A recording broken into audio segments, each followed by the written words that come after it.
First, you undo the 1/7 mm bolt that is connected to the ignition coil. The bolt is not too long, but once the bolt is off, you'll be able to wiggle it loose and pull it out. The boot should come with the whole coil. Then you pull out the wire that connects it by pushing down on the tab and simply sliding it out.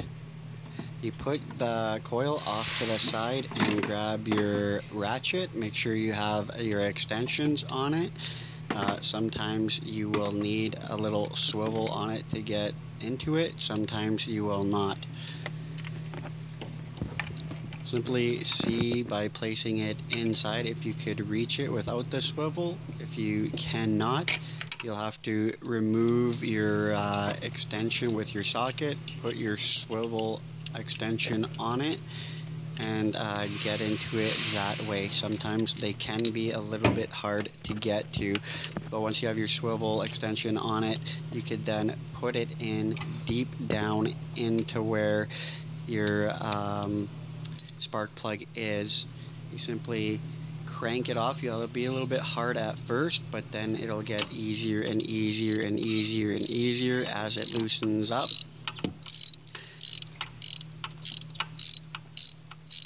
It does take a few turns to, of course, get it out, and you'll need that extension with that long socket because it is a rather deep hole that goes down to it.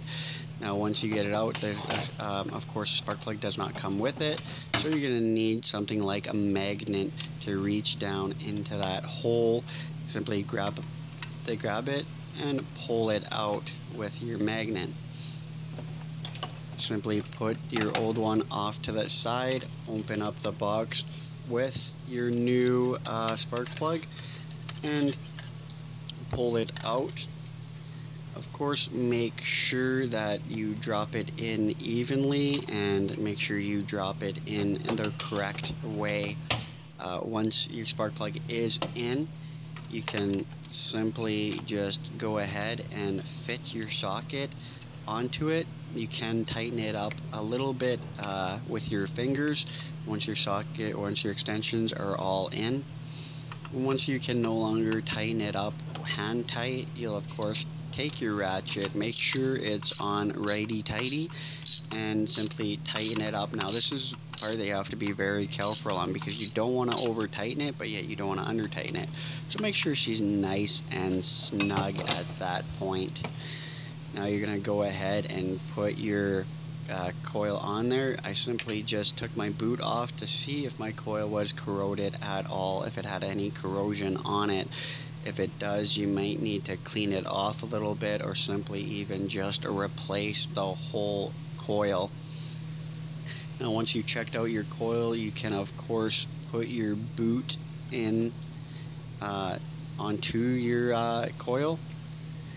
Once it's on there nice and tight, and of course turned the proper way, you want to fit it back in. It simply goes in the same way that it comes out. Once it's in, you can get your bolt. Go ahead and put your bolt in the hole. Make sure your holes are lined up, of course, and make sure that it goes in nice and easily. You don't want to snap your bolts and screw yourself in a way. Of course, it is a 7mm bolt. So once you get your 7mm ratchet, of course you need a deep socket for this. You simply just tighten it up. Make sure that it is, of course, snug. You don't want to over tighten this at all. But once she is snug, I simply grab a screwdriver, 7mm socket, and I make sure she's a little bit tight, pretty much hand tight, snugged up. Not over tight, and then you could of course attach your wire and she's good to go. Of course, after this is done, these are the spark plugs that needed to be changed. As you can tell, they definitely all needed a good changing, so if your spark plugs do look like this, you should be changing them all. Thank you for watching, and subscribe to the channel you are watching, Shelby85.